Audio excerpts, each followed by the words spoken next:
Love it or hate it, I do think that Captain America Brave New World made it feel like the MCU was finally moving forward again. Not just calling back to the original Avengers, but questioning whether or not the Avengers have a future, with President Ross asking Sam to put together a new team. You know, for the past couple of Marvel projects, it's felt like we were treading water or we had to scrap things because of outside situations. And so I just really felt like some momentum again, finally. So that's why all this week, I'm going to be making videos about the future of the MCU. And I hope that we can start to have the kind of fun that we used to. A big part of the MCU's success has been how easy and fun it is to discuss. Now, that's not to say everything is going great. Far from it.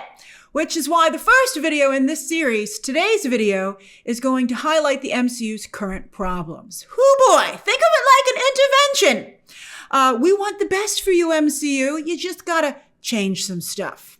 So here's my list, a good old top 10. That's right, I was able to come up with 10 problems.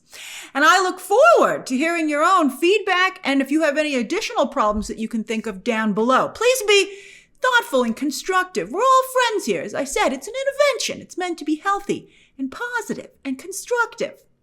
All right, so here we go. The top 10 MCU problems, starting with the biggest. I'm going to start with the biggest and work my way down. All right, so number one, and I'll be curious to see what you think is the biggest problem. I think it's no plan. They got no plan anymore. As I said, for the past few projects, it has felt like we're just treading water.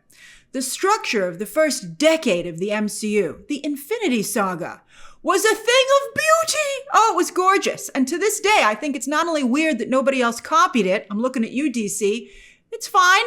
But Marvel itself abandoned the structure that it had created.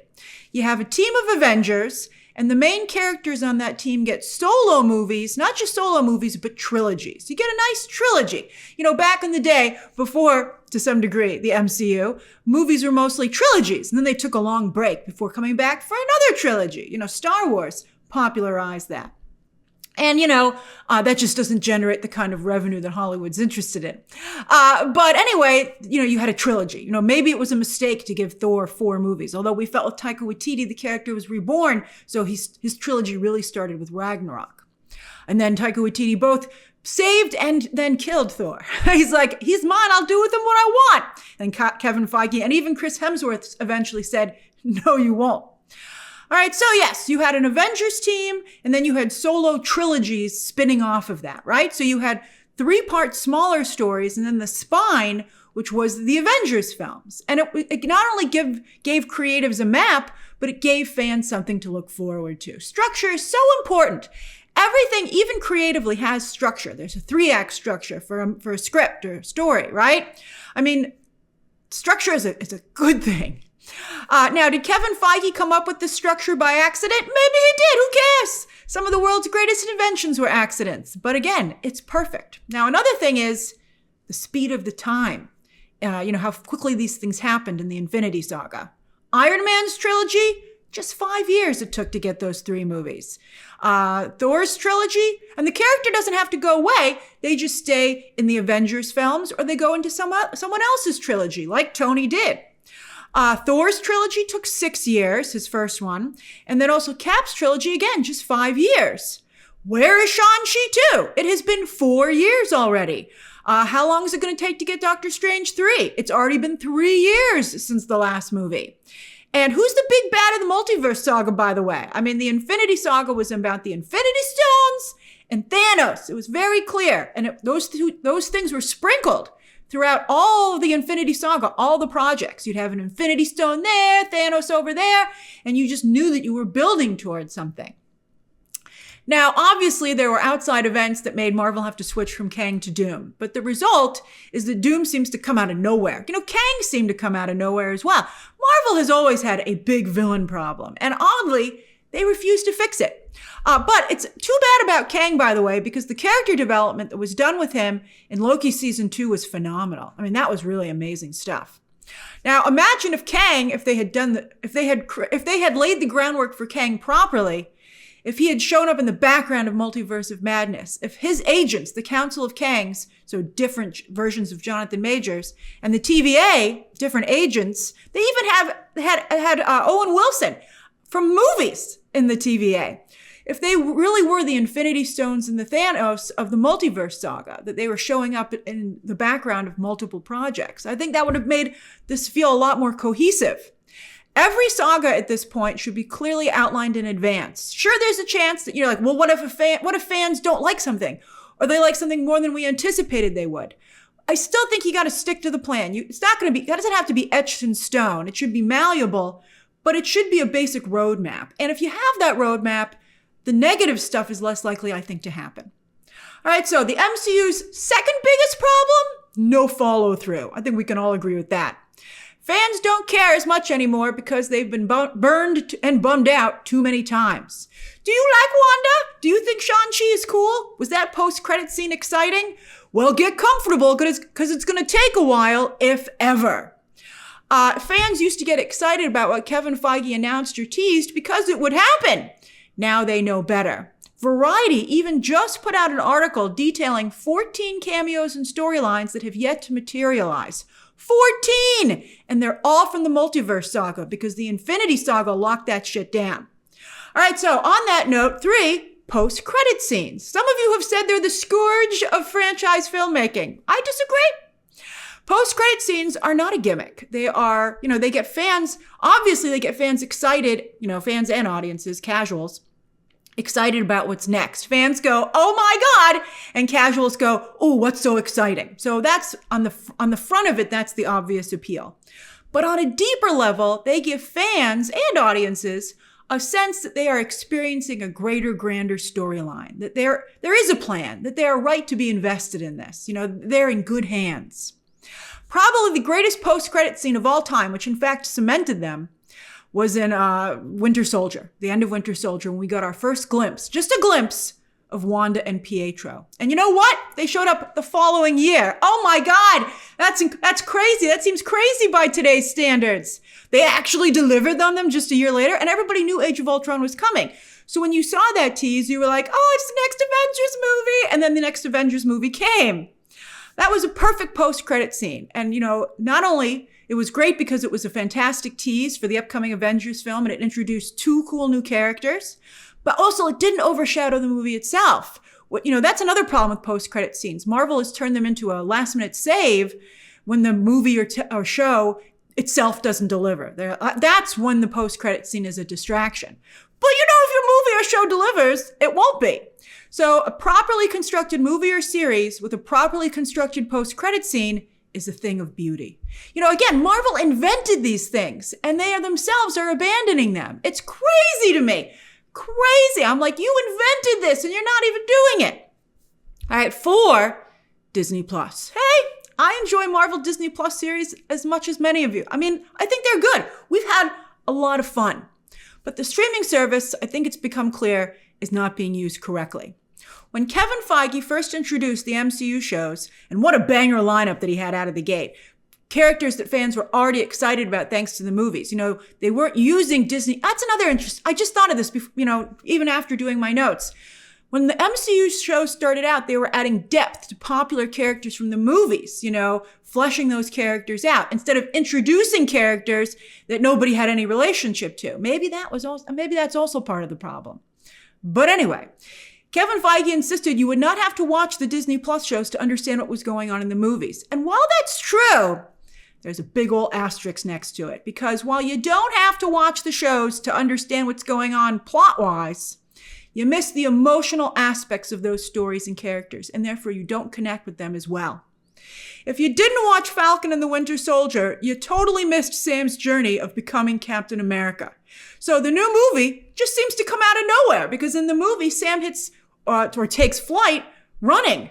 He's just Captain America. It's established when the next movie starts. But if you didn't watch the series, then you just saw Steve hand Sam the shield. And you're like, how did we already get to this? Because, you didn't watch the series. So you kind of had to. Also, now not all fans and audiences are on the same page. Again, you don't have to watch the Disney Plus shows, but then you don't have the same depth of understanding and connection to the source, to the material that you're watching as those who have watched the Disney Plus shows have.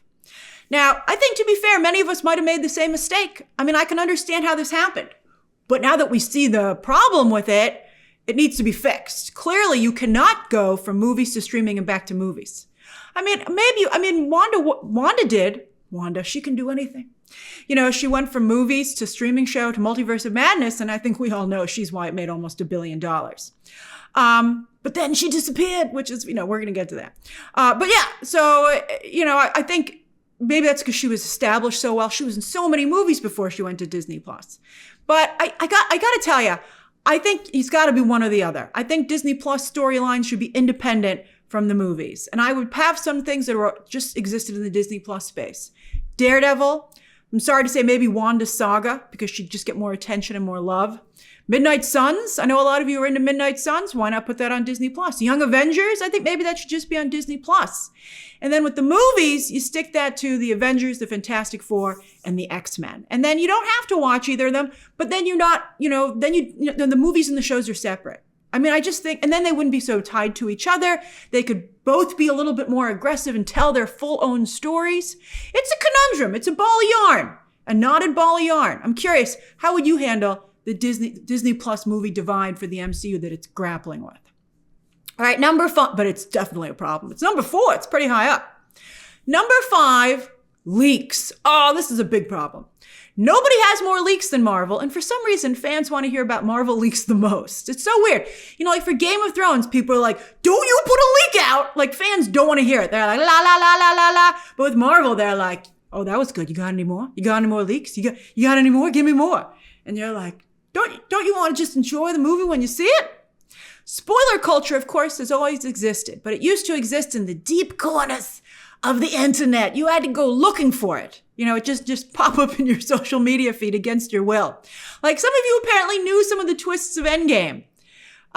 So it was even an issue back then, but hardly anyone knew. And it was such an incredible experience to have those surprises, in the actual film. I'll never forget when I saw Infinity War and people didn't know who was going to get dusted, who was going to get snapped. My audience was gasping, especially when Black Panther, after his huge movie, got dusted.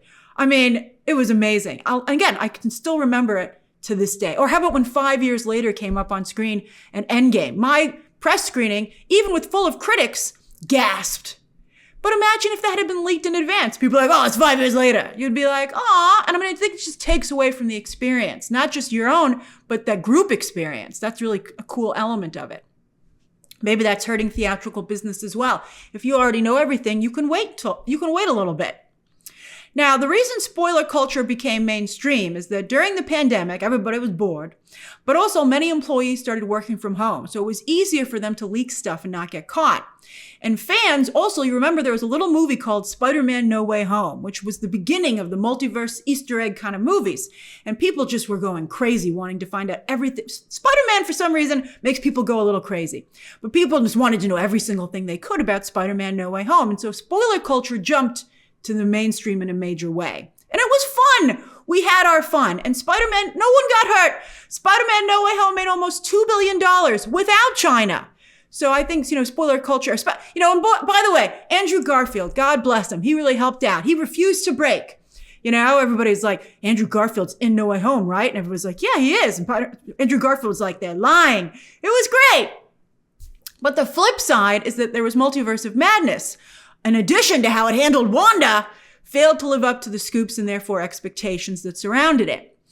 Interestingly, even though a lot of the leaks about Deadpool and Wolverine didn't materialize, the movie still delivered in such a big way that nobody cared. So that's an interesting case study there too. Why do you think it was different with Multiverse of Madness than it was with Deadpool and Wolverine? But I feel we should move back from leaks and scoops. I definitely don't think a scoop or a leak should ruin anything that's supposed to be a surprise within the film. If it's going to be in the trailer, that's one thing. But if it's meant to be something that is revealed within the film itself, let's keep it that way. And also, another problem that's arisen is that now fans are constantly distracted and lamenting what could have been instead of what's right in front of them.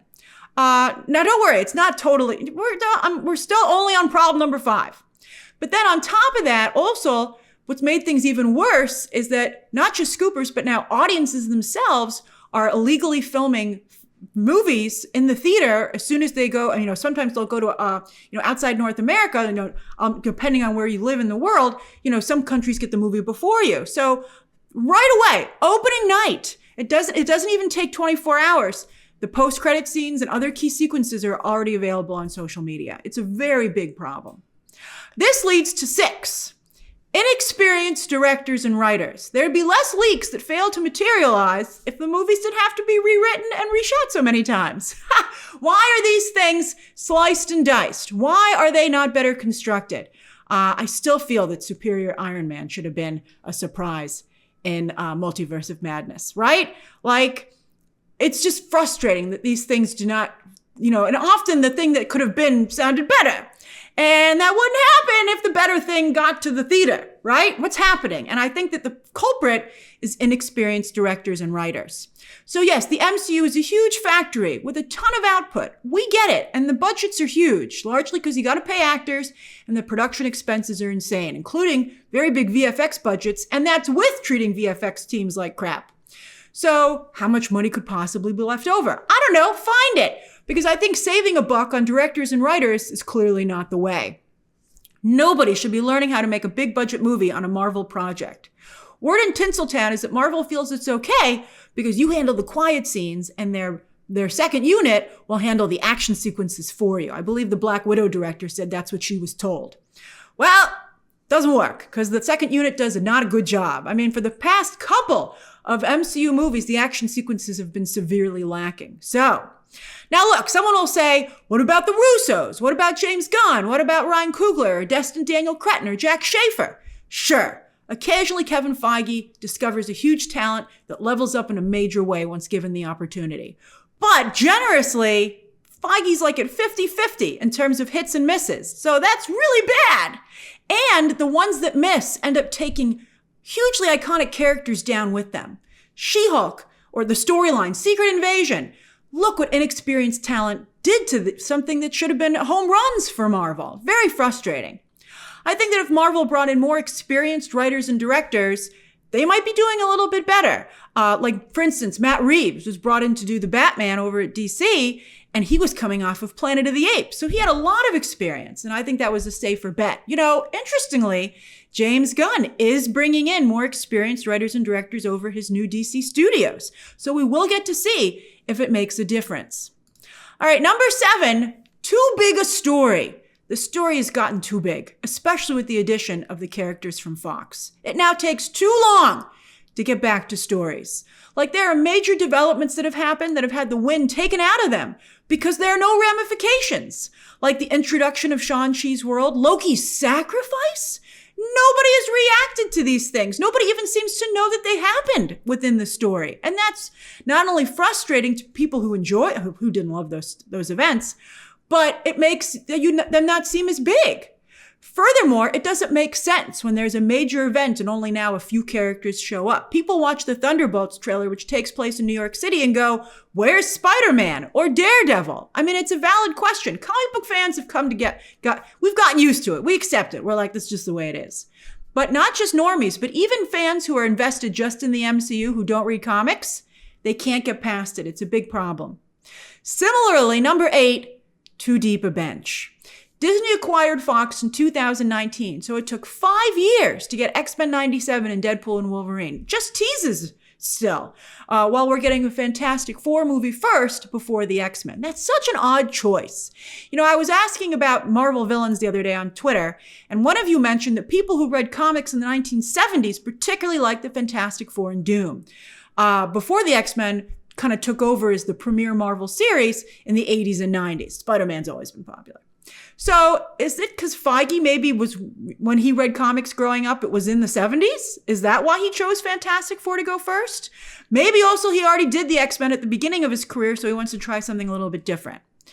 But, and by the way, you can't say it's because of Doom, because I think the Fantastic Four movie was greenlit first, although of course the Fantastic Four have also had a relationship with Kang.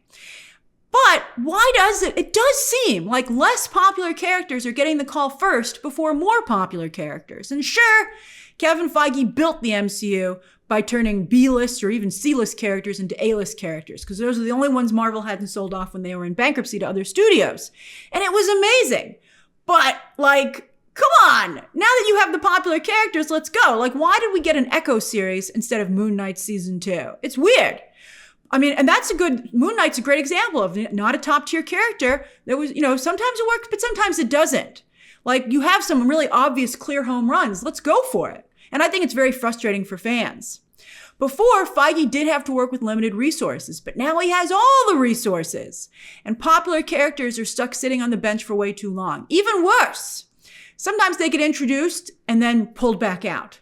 Like, they should not introduce characters unless they fully intend to use them, across the board in the MCU as characters are supposed to be used. Having them come in for one time and then leave, I think is just really, really tough. All right, number 9, running out of famous comic book stories. Oh, huge problem. Oh my gosh. It's like running out of natural resources. It's bad. And that makes it all the more frustrating when Feige and his team throw an iconic storyline away.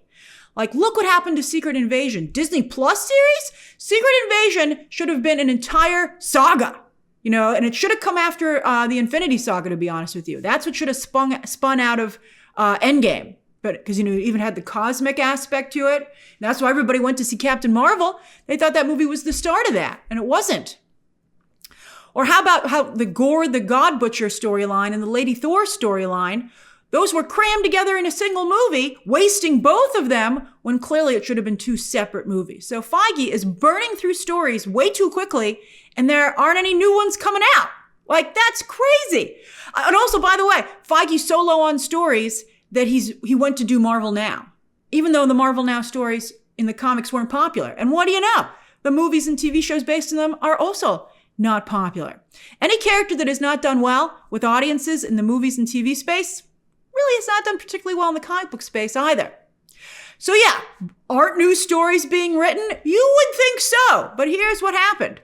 So comic books have become so valuable to the big studios that own the comic book companies that they have taken over control, and they've taken power away from the comic book writers and editors themselves.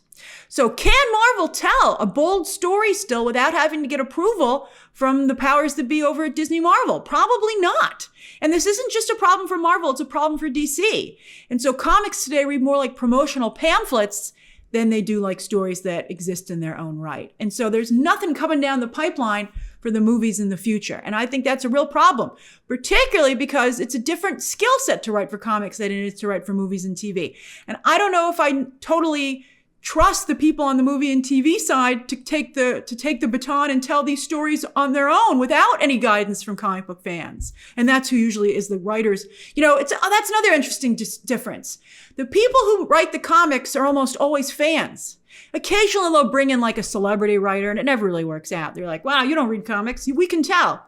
And that maybe is why the comic book industry has done so well for so long, even though it has been smaller, because it perpetuates itself. But in the Hollywood space, you have people working on these projects who are not fans. And that maybe is another really big difference. There are so many comic book fans. You can go find somebody to write and direct these movies. I mean, even actors. Robert Pattinson is a huge fan of Batman, and I think that really made a difference in his performance. All right, and then finally, the problem the MCU has to worry about the least is toxic fans. That's right, the least of their problems. Why? Because if you fix 1 through 9, 10 won't be a problem anymore. The toxic fans will not be, most fans will stop complaining. Now, there will always be rage bait, but do you know who clicks on rage bait? Unhappy people, unhappy fans. If they're happy, they won't click. And right now, they're very unhappy, though. And some of them, maybe they're being toxic, but that's just what happens when you give people social media and they get to be anonymous. I mean, it's just the way it is. There's nothing that can be done about it. Have a thicker skin. I think that studios are making a mistake shutting out their fans and writing off their complaints. Like it or not, franchises and fans are a two-way street. Franchises need fans. And it's interesting because fans can always just go find a new franchise. There will be one that comes along that gives them what they want. Eventually. It's a little rough right now. But franchises really need their fans. So to be so disdainful of them, I think is a very odd choice. So if Marvel puts out great content and they show that they care, not just about the content they're putting out, but about the content that is supposed to be for. There's a big argument about who is art for. Although, would you argue that MCU is art? But this was an argument that was in film school. And I'll be curious to hear your thoughts about it. When you paint a painting, is it for you, yourself? Do you paint that painting for yourself, or is it for others? Now, almost everybody, when I went to film school, felt it was for yourself. But true to form for me, I was the only one in the class who raised my hand and said, it's for others, because why else would you have painted it? It was already in your mind. You were already enjoying it. You painted it to put it out into the world to share it. And that's although even high art needs a buyer. It's a very commercialized business as well. But movies sell tickets. Studios are businesses. They have investors. They now have shareholders. The reason these movies are made are to appeal to the fandom. That is crucial. And so I think that if fans felt studios acknowledged that and respected it, I think that we'd have a much healthier relationship with each other. All right, so I'm very curious to hear your thoughts on this. So that's my list of the MCU's top 10 problems, all 10 of them, and I think that's it. I don't think they have any other really big problems. I think this will do it. What do you think? And what do you think of the order that I put them in? Share your thoughts down below, subscribe today, and of course, as always, you can check out some more videos right now.